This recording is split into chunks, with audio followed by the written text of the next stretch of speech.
문수보현, 관음, 세지, 문수, 보현, 금강장, 재장애, 지장보살, 미륵보살님이거든요. 극락할 때보살. 그래서 이제 이 우리 지장보살님이 극락보살인지 잘 몰랐잖아요, 우리가. 그래서 근데 이제 우리 회원님들 이제 그 7살짜리 가 이제 한경 약창계를 유튜브로 우리 무량수 열애에 이제 연구를 자주 따라 듣고 있었어요. 그러다가 한경 약창계를 들으면서 삼매에 들어버린 거예요, 안전체로. 그래서 극락을 이제 삼매 상태에서 봤는데 이 저 지장보살님께서 이제 데리고 다니면서 이제 이렇게 하고 또 극락세계를 곳곳을 구경을 시켜줬다고 하거든요. 이제 한 번도 지장보살을 본 적이 없죠. 그 7살짜리는. 그랬는데 그 전에 또 속초에 있는 우리 회원님 딸내미도 극락세계 가서 지장보살님 만났거든요. 그래서 우리나라는 지장보살님하고 인연이 깊은갑다 이런 생각이 들었고, 지장보살님이 확실히 극락세계에 계시면서 이 또 사바세계 또 화신을 또 놔두시고 계시는구나. 관세음보살님과 마찬가지지 않습니까? 이제 그 본신은 극락에 있고 보타낙가사인이라든지 낙산사라든지 보문사 놔두시잖아요. 그런 식으로 본신을 놔두거든요. 또 32응신을 또 놔두시고. 그래서 우리 이제 전통적으로는 강진 무이사 같은 경우는 서방 삼성도에 이제 아미타 부처님, 관세음보살님, 지장보살님 이렇게 모신 곳이 많아요. 그래서 그게 우연이 아닐 것이다라는 생각을 해요. 그 지장보살님이 극락에 계신다는 걸 우리 조상님들은 아신 것 같아요. 분명히 아마 그럴 겁니다. 그렇게 모셔져 있어요. 그래서 이제 원인을 몰랐는데 이제 그 우리 회원님들 그 딸하고 아들이 그걸 봤잖아요. 그래서 참 희한한 일이다 하고, 또 이제 이 지장보살님은 이제 우리나라 신라 때 김교각 스님이죠. 김교각 스님이 부화산에 가서 이제 거기서 이제 깨달으셔가지고 또 왕생하신 뒤에 등신물이 되셨거든요. 그러면서 이제 지장보살이 되신 거예요. 근데 그것도 참 희한하잖아요. 근데 이제 그 김교각 스님이 이제 도를 닦을 때 정토 오경을 독경하셨대요. 정토 오경을 독경하면서 삼매를 얻었대요. 그러면서 이제 그 서방삼성을 또 칭견하시고, 그 정토 부문하고 인연이 깊습니다. 이제 그런 기록은 저 보성대원사에 이제 거기 박물관에 가면 또 그 기록이 있거든요. 예, 그래서 이렇게 모셔진 게 참 우연이 아닌 것 같고요. 또 이제 미륵보살님은 무량수경의 주인공이시고, 또 문수보살님은 또 아미타경에 바로 맨 앞에 나오시지 않습니까? 또 아미타경에 아까 얘기한 빈두르 파라타 그 나반존자님 또 아미타경에 나오잖아요. 또 주리판타카 쓸고 닦고 한 그분도 분명히 극락에 있을 겁니다. 그러니까 이제 문수 보현보살님은 또 무량수경에 제일 앞에 나오시고, 그러니까 극락팔대보살이 이제 틀림없다는 거죠. 그렇게 다 증명이 된다는 거죠. 실제로 또 삼매에서도 보고, 또 우리 회원분 중에 이제 그 연불하는 도중에 아미타 부처님을 칭찬하신 분이 계시거든요.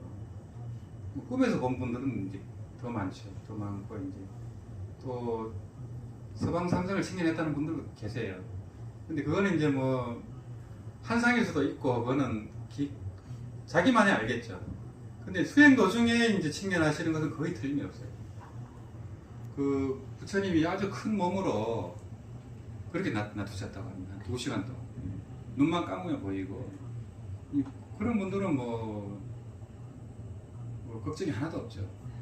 그런 한의심을 갖고 계시기 때문에 신심이 무너지지 않거든요. 그러고 이제 이 정부처별을 지으신 하랭거 대사님이 인강 대사님 때 이제 그 중국에서 이제 제가 거사님으로서 선지식이셨고, 또 보현보살의 하신이라 하시고, 또 이제 왕생극락을 하셨거든요. 그러고 이제 제자분이신 황영조 거사님은 또 무량수경을 또 방대하게 또 해설하셨고, 그걸 가지고 또 강의하신 분이 정원거 스님이에요. 그런 이제 그런 인연이 있고, 근데 황영조 거사님도 또 왕생하셨고, 이제 왕생극락했다는 것은 뭐냐면 아미타 부처님이 인가했다는 거잖아요, 그죠? 그런데 하령거 대사님을 좀 이렇게 비방하는 분들이 계세요. 말하자면 이제 무량수경 불설 대성 무량수 장엄 청정 평등 각경이 무량수는 해집본이거든요. 무량수 선본이라고도 하고, 역사상에 5가지 그 무량수경 판본을 해집해서 이 무량수경 선본이 나온 거거든요. 그것도 그냥 나온 게 아니고 10년을 두문불칠해서 그렇게 한 거예요.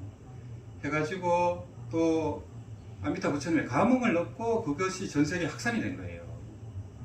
그것이 그냥 개인이 그래 만든 게 아니거든요. 그 전에 옛날에도 해집한 분들이 계셨어요.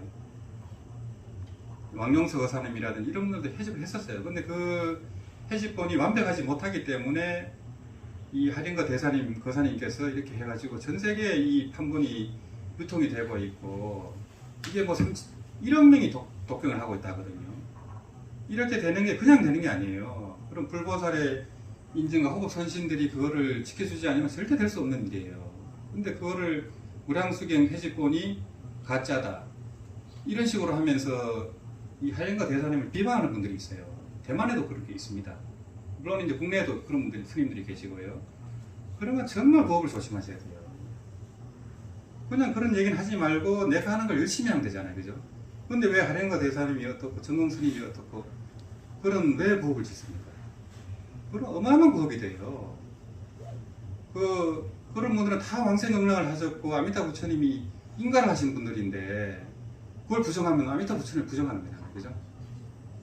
그러고 이제 우리 조계종도 그렇고 그런 이제 좀 사회적으로 이제 그런 이제 문제가 되는 스님들이 계셔도 절대 비방을 하면 안 돼요. 그 지장 16령에 절대로 비방을 해서는 안 된다고 돼 있어요. 승곡을 입은 것만으로 절대 그러면 안 됩니다. 그렇게 쉽게 말을 하고 무량수경 해집본이 틀렸다, 독경해서는 안 된다, 또 하령거 대사님이라든지 정공 스님을 비방한다거나 이렇게 하는 분들이, 스님들이 계세요. 정말 위험한 저겁니다. 그런 부업 때문에 왕성을 못 할 수가 있어요. 그런 말 안 하면 되잖아요. 내 것만 열심히 하면 되지 왜 그런 그 부업을 짓습니까? 그런 얘기들이 자꾸 들려가지고 제가 한 말씀 드리는 거예요. 이 내용을 읽어보시면 알겠지만은 이 정수체도에 이 정도 내용을 누구도 그렇게 쓸 수가 없어요. 8만 대장의 핵심이 들어있고 또 정도 본문에 요시가 다 들어가 있지 않습니까? 이렇게 지울 수가 없어요, 보통 분들은요. 그래서 그 제자분들은 보현보살의 하신이라고 하고 또 황경조 보사님을 관세음보살의 하신이라고 하는 이유가 있어요. 실제로 그런 이적이 많았어요. 이적이 많았고 실제로 한마디 하고 딱 왕생하셨잖아요. 그 이상의 증거가 어디 있어요? 그 아미타불 현세가피 보면은 다 있어요, 그 내용이. 그런 게 다 있는데 왜 그런 부업을 짓고, 그거는 정말 있어서는 안 되는 일입니다. 그러고 우리가 정토 뭐 선정도 그렇고 다른 법문을 하는 큰 스님들 비방을 한다거나 하면 큰일 나요. 다 부처님 법문이에요. 절대 그러면 안 됩니다. 특히 정토정 가운데서 정토정 선지식을 비방하는 건 절대 있어서는 안 돼요. 어떻게 그럴 수가 있습니까? 아미타불 10번만 가는데 어떤 법문을 딱딱 다 가는데 그렇잖아요. 그거 절대 그러면 안 됩니다. 그게 아무것도 아닌 것 같지만 어마어마한 업이 돼요. 특히 극락보살을 비방한 그 업이 얼마나 크겠어요. 그냥 큰 스님들도 비방해도 큰 업이 되는데. 그래서 그게 제가 높아심으로 말씀드리는 거예요. 그래서 하여튼 우리 중생이 진짜 업습을 제가 하는 게 진짜 어려워요. 원효스님 같은 분도 그 젊은 시절 깨닫고 나서 왜 수행을 했겠어요? 동굴에서 깨쳤는데 왜 했겠습니까? 원효스님은 항상 그 절벽에 있는 동굴을 찾아다녔거든요. 거기서 그냥 죽으라고 한 거예요. 그게 이제 업습이 재시지가 않거든요. 깨쳐도 리즉 도로지만 섭이 돈자라 해갖고 이치적으로는 깨쳐도요 현상적으로는 안 돼요. 습기는 지해지지가 않아요. 그 능은경에 그렇게 돼 있지 않습니까? 그러니까 보림을 하고 연보를 하고 다란이를 하는데 무조스님 같은 분도 그렇게 깨쳤지만은 관세음보살로부터 인가를 받잖아요. 소유산 자제하면서 연보를 수행했습니다. 그래서 이제 메아리 울리는 동고를 연불당으로 삼고 그 본문 나오잖아요. 그 무조스님 책에 그래 나와 있어요. 발신수행면. 본인이 그렇게 하셨다니까요. 그러니까 우리가 그 홍주암에 가서 이제 거기서 해보는 거 아니에요. 아, 무조스님 이렇게 하셨구나. 가보면 느낌이 오잖아요. 절대 이론이 아닙니다. 그 초견성 해갖고는요, 절대 그게 안 돼요. 그 금강경에 보면 인력보살이 팔다리를 자를 때 성질이 안 나타 하잖아요. 그 정도가 돼야 보살인데 어떻게 그 보살이 돼요? 격을 보면 분명히 나와 있는데 그냥 한 소식 했다가 다 끝난 것처럼 부처가 된 것처럼 그거 하면 정말 말도 안 되는 얘기예요. 그거를 기준으로 하셔야지. 내가 인력보살처럼 되는가, 부처처럼 되는가를 기준으로 딱 보면 미안하잖아요. 그러면 끝없이 이제 수행도 하고 보림도 하게 되고 겸손하게 되는데 그런 걸 이제 안 믿어요. 경도 안 보고 다 끝난 줄 알고 그냥 공문하고 그냥 자기가 최고라고 하고 그런 분들이 많잖아요. 그거는 이제 능은경이라든지 경을 안 봐서 그래요. 경을 보면은 자기 수준을 정확히 알 수 있거든요. 그런 걸 모르니까 그냥 끝난 줄 알고 그냥 마음이 편하니까 그냥 다 된 줄 알고 절대 그게 아닙니다. 원효스님 그 행적을 찾아보면요 그렇게 치열하겠어요. 그 여섯공주하고 승청은 항상 따라다니면서 이제 그 사촌에 있었고 그렇게 치열하게 했다니까요. 그래서 마지막으로 우리 정수첩약하고 또 연보하고 또 그렇게 해양하도록 하겠습니다. 나무아미타불